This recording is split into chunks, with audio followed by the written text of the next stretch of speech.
నా సజీవమైన దేవుణ్ణి నమ్ముకొని జీవించే నీవు, యేసుక్రీస్తును వెంబడించే నీవు, యేసుక్రీస్తును అనుసరించే నీవు, ఏ పని నీకు దొరికినా కానీ, నీకు తగిన పని వరకు నీకు ఏ పని దొరికినా కానీ మనస్ఫూర్తిగా చేయాలి. ఏ చేయాలా? నేను చేశాను హైదరాబాద్లో చేసినప్పుడు, ఒక కంపెనీలో చేసినప్పుడు, కంపెనీ చిన్న స్థానంలో ఉంటే పెద్ద స్థానం తీసుకువెళ్ళాను. దాని నుండి సూపర్వైజర్ నుండి ఫీల్డ్ ఆఫీసర్ అయినా నేను. అర్థమైందా? 12,000 జాయిన్ అయ్యి 35,000 శాలరీ తీసుకునే వరకు చేసిన నేను. ఎన్ని వేలు స్టార్ట్ శ్రద్ధగా దాని మీద ఇష్టపడి ఫోన్ మాట్లాడడానికి, ఇంటికాడ ఫోన్ మాట్లాడడానికి కూడా సమయం ఉండకపోయేది, ఇంటికి రావడానికి కూడా సమయం ఉండకపోయేది. అంతగా పనిలోకి నీలమైపోయాను నేను. అంత నీలమైపోయి అక్కడ పని చేస్తున్నా అంటే ఆ కంపెనీ ఒక లెవెల్కి వెళ్ళిపోయింది. ఆయన ఇప్పటికీ నన్ను గుర్తు చేసుకుంటానంటే, ఇప్పుడు ఏమన్నాడంటే, ఇప్పటికి కూడా నాకు ఫోన్ చేసి నీకు 50,000 ఇస్తాను. ఏమంటారు? 50,000 ఇస్తాను, వచ్చి నా దగ్గర చేయి, నా కంపెనీ పని చేయి. ఏమంటారు? ఇప్పటికి ఫోన్ చేస్తాడు, సార్ 50,000 ఆఫర్ ఇస్తాడు, టెక్ కావాలని, బండి పెట్రోల్ అన్ని వాళ్ళవే, ఏదైనా ఇంకేముంటుంది. 10,000 రూమ్ రెంట్ పోయినా 40,000 మిగులుతాయి, 40,000 10,000 తిన్నా కానీ 30,000 మిగులుతాయి. అవునా కదా? అలా అయితే నేను అప్పుడు చేసే పనిని శ్రద్ధగా చేసేదన్నమాట. నేను ఇప్పుడు కూడా ఏ పని చేసినా కానీ దాని మీద మనసు పెట్టి చేయడానికి నేను ఇష్టపడతాను. కొంతమంది మనసు పెట్టి చేయడానికి ఇష్టపడతారు. అందుకని ఏమంటున్నారంటే, మీరు ఏ పని చేసినా, ఏ విధంగా ఉన్నా ఇష్టపడి చేయాలి. అది ఏ విధంగానంటే, ఫిలిప్పీలకు రాసిన పత్రికలో 2వ అధ్యాయము 5 నుండి ఉంటుందంటే, క్రీస్తు యేసుకు కలిగిన మనసు. ఎవరికి? నీవు పనికి పాత్రుడు అయినావు, పని చేస్తున్నావు, జీతం తీసుకున్నావు, పనివాడు జీతానికి పాత్రుడు అంటే క్రీస్తు యేసుకు కలిగిన మనసు నీలో ఉన్నది. ఎవరి మనసు ఉన్నది? మళ్ళీ పని చేసేటప్పుడు ఈ విషయం చెప్పిన తర్వాత మళ్ళీ ఇంకొక విషయం చెప్తాను. అది చదువుతామా? ఫిలిప్పీలకు రాసిన పత్రిక 2వ అధ్యాయం 5వ వచనం నుండి చదువుతాం. యేసు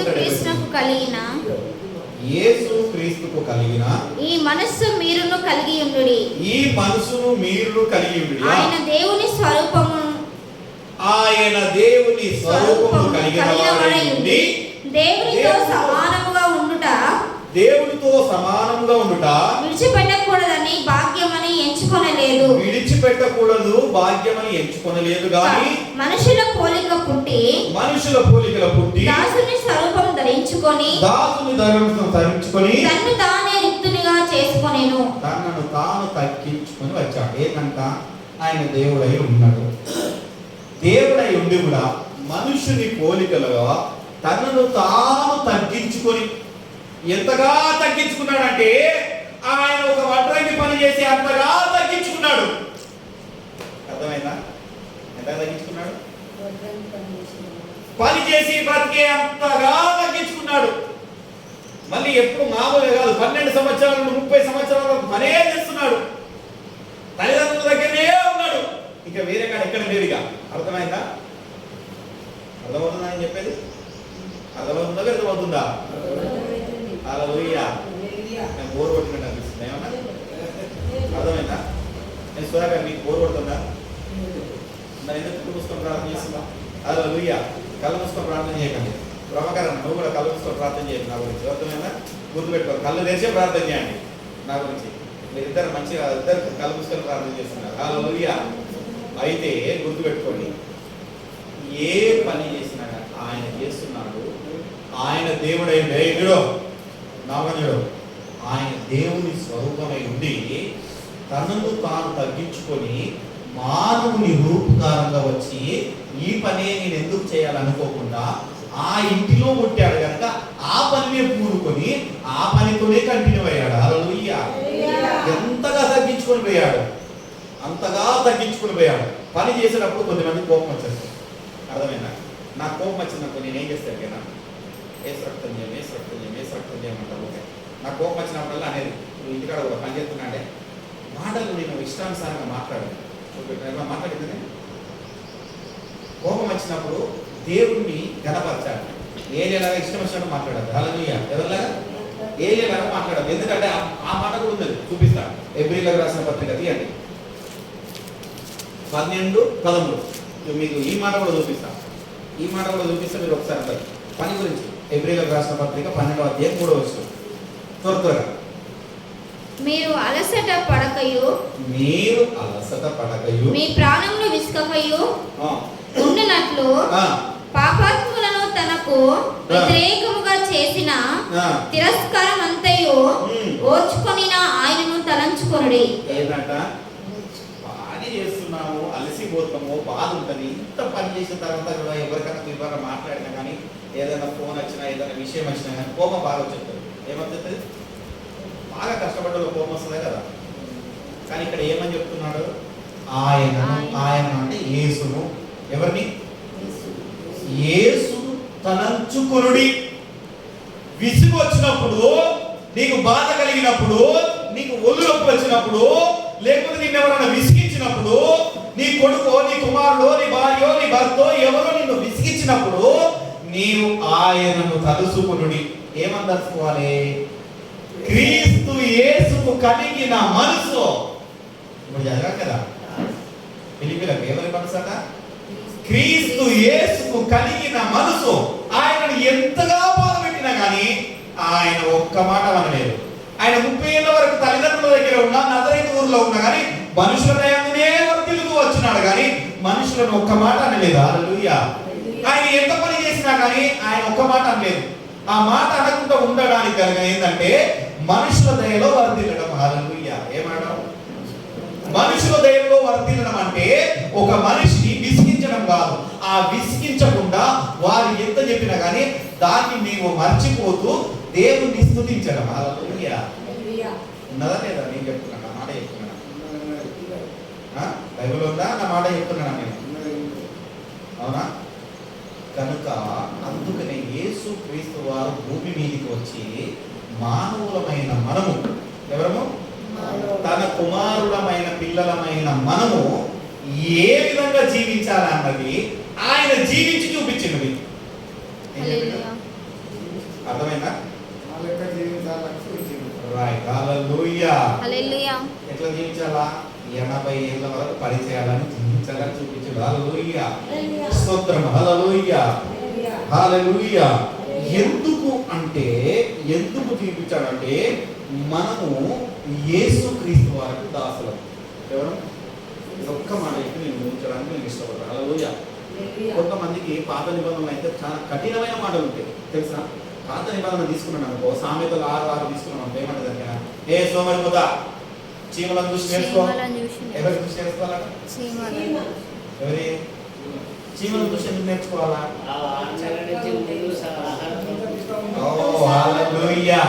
దేవుని మంచి అప్డేట్గా ఉంటది.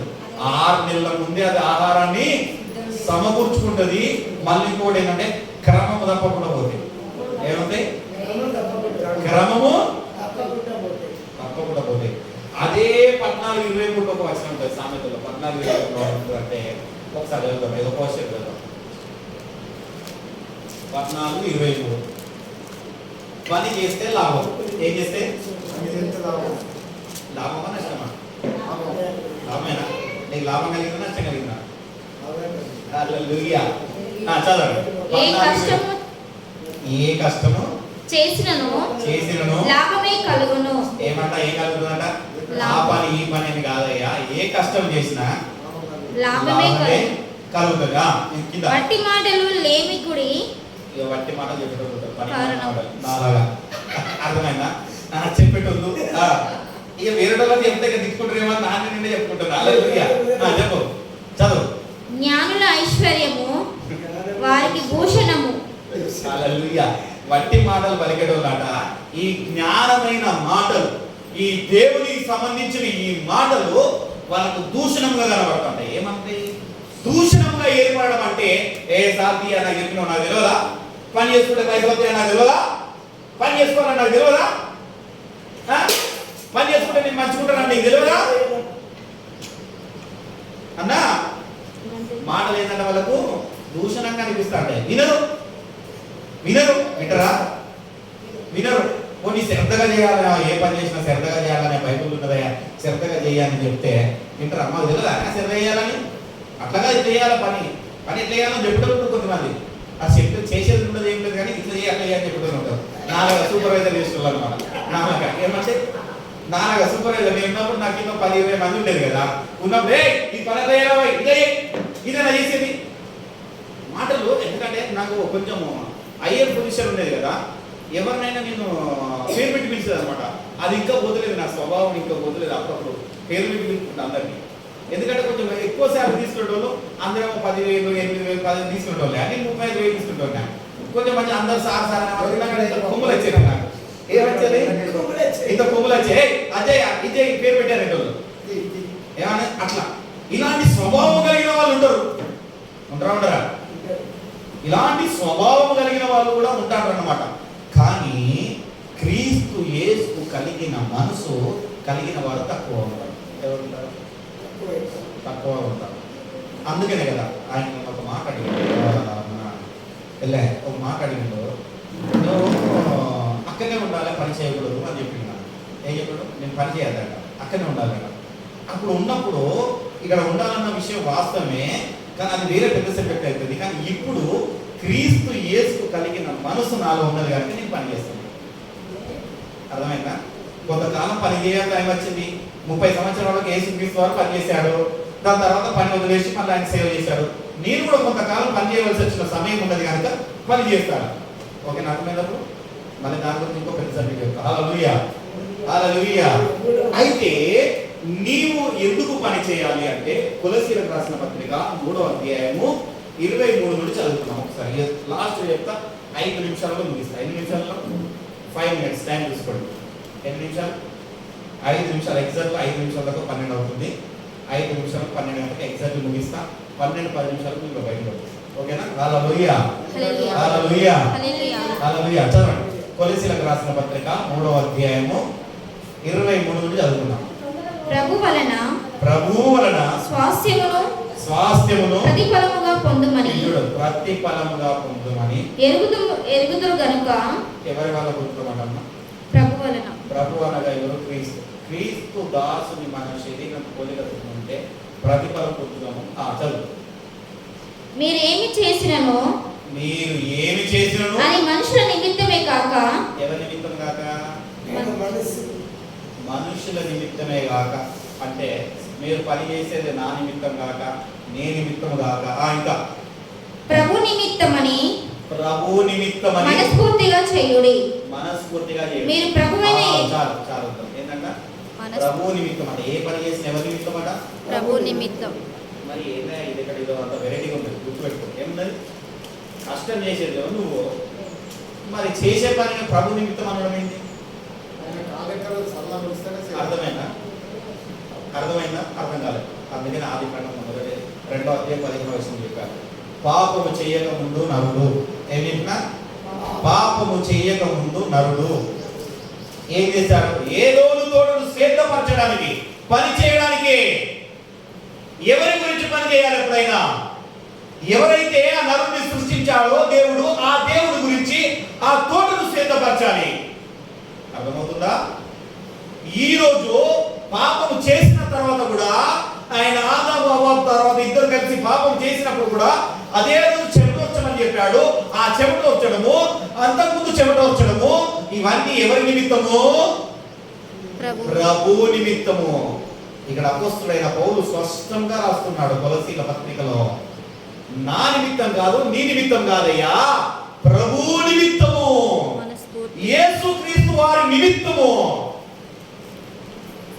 నీవు పని చేయాలి. ఏం చేయాలా? పని చేయడం అన్నది ప్రభు యొక్క ఆజ్ఞ అని మనం అనుకోవచ్చు. ఏమనుకోవచ్చు? దేవుని ఆజ్ఞ. ఏ పనైనా మనస్ఫూర్తిగా చేయాలన్నది అది ఇంకొక ఆజ్ఞ. అర్థమైందా? కనుక నీవు పని చేస్తున్నది నీ నిమిత్తం కాదు. నీవు పని చేస్తున్నది నీ నిమిత్తం కాదు. మరలా మరలా మరలా చెప్తున్నాను, గుర్తుపెట్టుకోండి. పని చేస్తున్నది నీ నిమిత్తం కాదు. అర్థమవుతుందా? ఏమవుతుందండి? పని చేస్తున్నది నువ్వు ప్రభు కోసము, పని చేస్తున్నది యేసు కోసము. ఎందుకంటే ఆయన శరీరధారిగా వచ్చి పని చేసి కూడా చూపించాడు ఆయన. అర్థమైందా?